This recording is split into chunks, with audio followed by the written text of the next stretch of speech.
بسم الله الرحمن الرحيم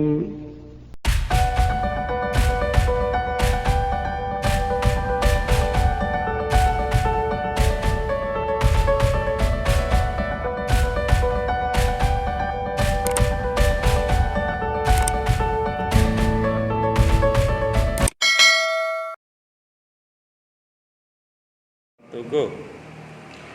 Assalamualaikum warahmatullahi wabarakatuh.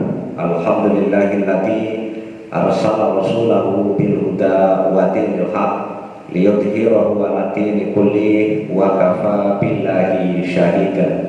Asyhadu an la ilaha illallah wa asyhadu anna Muhammadan abduhu wa rasuluh. Allahumma sholli wa sallim ala sayyidina Muhammadin wa ala alihi wa sahbihi ajmain, amma ba'du. Anak-anakku semuanya, semoga dalam keadaan sehat walafiat dan selalu dalam lindungan Allah Subhanahu wa Ta'ala. Baiklah, pada kesempatan ini saya akan menyampaikan materi tentang menuntut ilmu dan mengamalkannya. Untuk lebih jelasnya, silahkan tonton video berikut ini. Baiklah adik-adikku sekalian, ketemu lagi di pembelajaran pendidikan agama Islam dan budi pekerti kelas 10. Materi pada kesempatan ini adalah senang menuntut ilmu dan mengamalkannya. Untuk lebih jelasnya, simak dan perhatikan materi berikut ini. Peta konsep yang akan saya bahas di pembahasan materi ini adalah: satu, pengertian menuntut ilmu. Kemudian yang kedua, klasifikasi ilmu dilihat dari hukum mempelajarinya. Kemudian keutamaan dan kemuliaan ilmu. Dan yang keempat adalah dalil perintah menuntut ilmu. Yang lainnya insya Allah akan saya sampaikan pada pembelajaran yang selanjutnya. Kita fokus pada 4 pembahasan ini.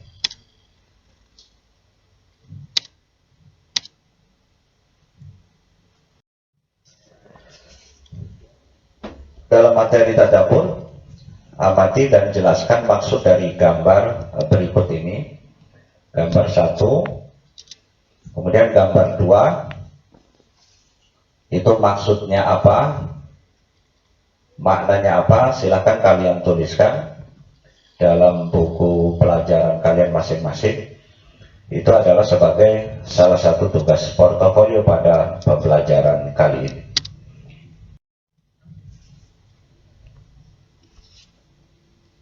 Materi yang pertama adalah pengertian menuntut ilmu.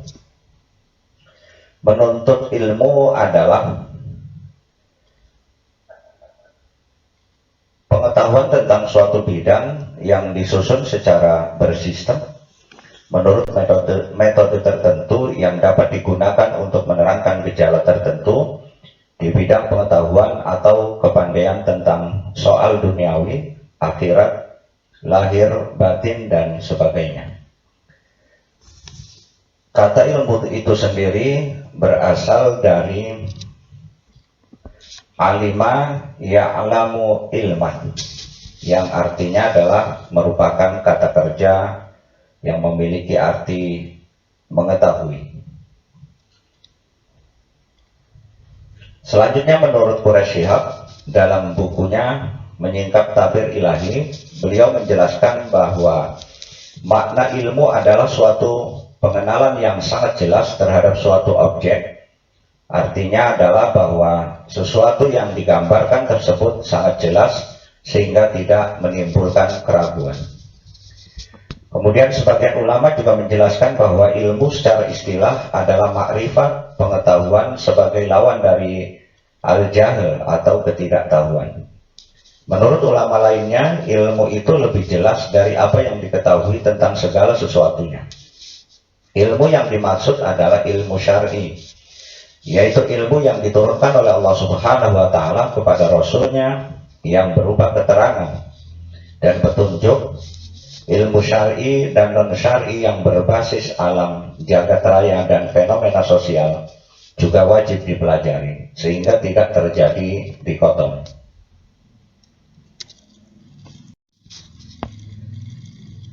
Materi selanjutnya adalah klasifikasi ilmu dilihat dari hukum mempelajarinya. Satu, ilmu fardu ain. Ilmu fardu ain merupakan ilmu yang wajib dipelajari oleh setiap muslim. Biasanya disebut dengan ilmu agama. Ada 3 unsur utama dari agama, yaitu tentang akidah, syariah, dan akhlak. Seorang muslim wajib mengetahui ilmu yang berkaitan dengan rukun iman, rukun Islam, sehingga seorang muslim mampu memahami dan melaksanakan amalan yang benar dalam kehidupan sehari-hari, baik yang terkait dengan Allah Subhanahu wa Ta'ala maupun yang terkait dengan manusia dan lingkungannya. Yang kedua adalah ilmu fardu kifayah. Jenis ilmu fardu kifayah adalah ilmu yang apabila sudah ada dari sebagian muslim mempelajarinya, maka sudah gugur kewajiban muslim yang lainnya.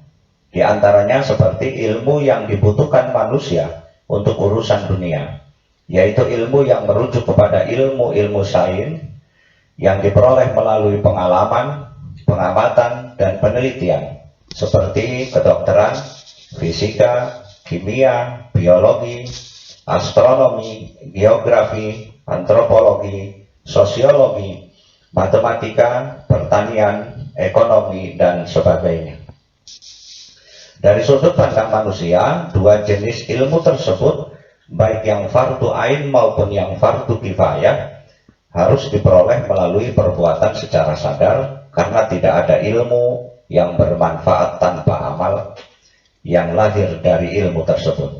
Tidak ada amal yang bermakna tanpa ilmu pengetahuan.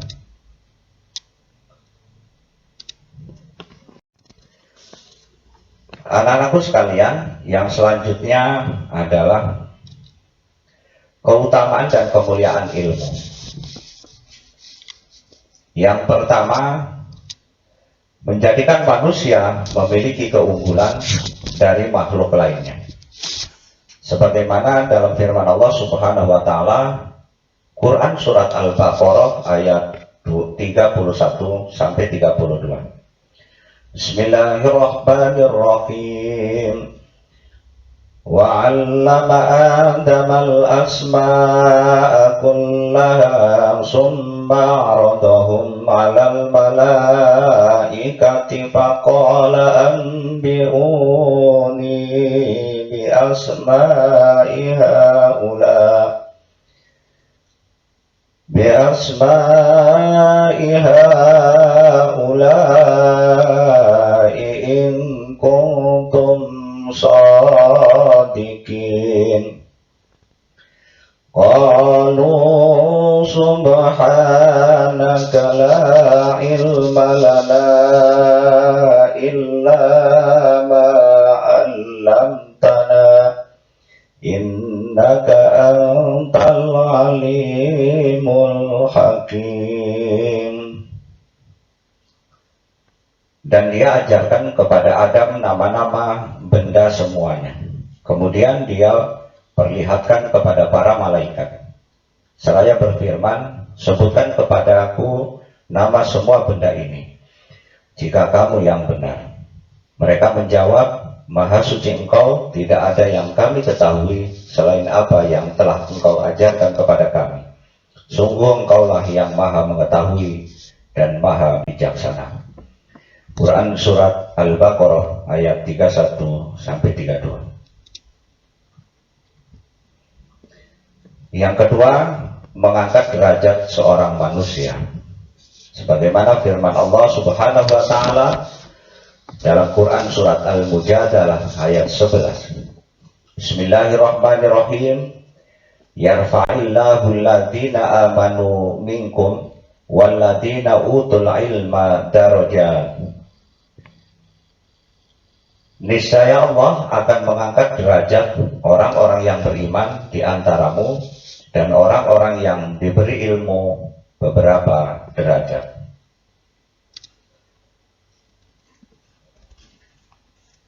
Yang ketiga adalah warisan para nabi.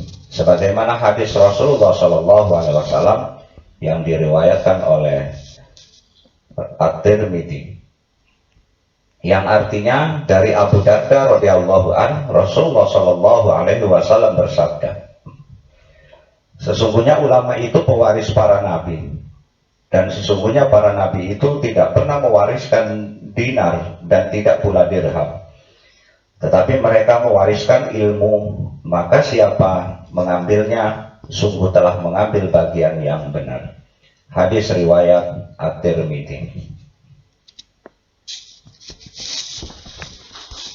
Yang keempat adalah ilmu adalah imamnya amal. Sesungguhnya ilmu adalah imamnya amal, karena setiap amal perbuatan yang dilakukan seseorang harus berpedoman kepada ilmu.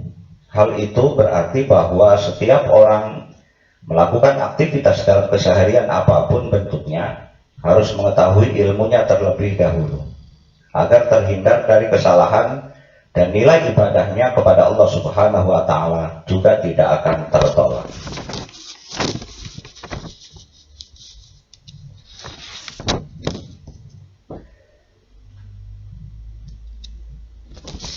Anak-anakku sekalian, yang selanjutnya adalah dalil perintah menuntut ilmu. Sebagaimana firman Allah Subhanahu wa Ta'ala dalam Quran surat At-Taubah ayat 122. A'udzu billahi minasyaitonir rajim. Wa ma kanal mu'minuna liyanfiru kaffah walaula nafara min kulli firqatin minhum ta'ifatun liyatafaqahu fid dini waliyundiru qaumahum idza raja'u ilaihim la'allahum yahdharun. Dan tidak sepatutnya orang-orang mukmin itu semuanya pergi ke medan perang. Mengapa? Sebagian dari setiap golongan di antara mereka tidak pergi untuk memperdalam pengetahuan agama mereka dan untuk memberi peringatan kepada kaumnya apabila mereka telah kembali agar mereka dapat menjaga dirinya. Anak-anakku sekalian, yang terakhir pada pembelajaran ini adalah tugas yang harus kalian selesaikan. Di bawah ini adalah kegiatan yang perlu kalian lakukan berupa kegiatan aplikatif dan bermakna yang terkait dengan materi pembelajaran yang sedang kalian pelajari. Tugasnya adalah lakukan studi pustaka untuk menggali lebih dalam tentang kisah-kisah para ulama dalam menuntut ilmu. Kemudian kumpulkan bukti-buktinya dalam bentuk laporan portofolio. Kalian ketik di kertas A4 minimal 3 halaman.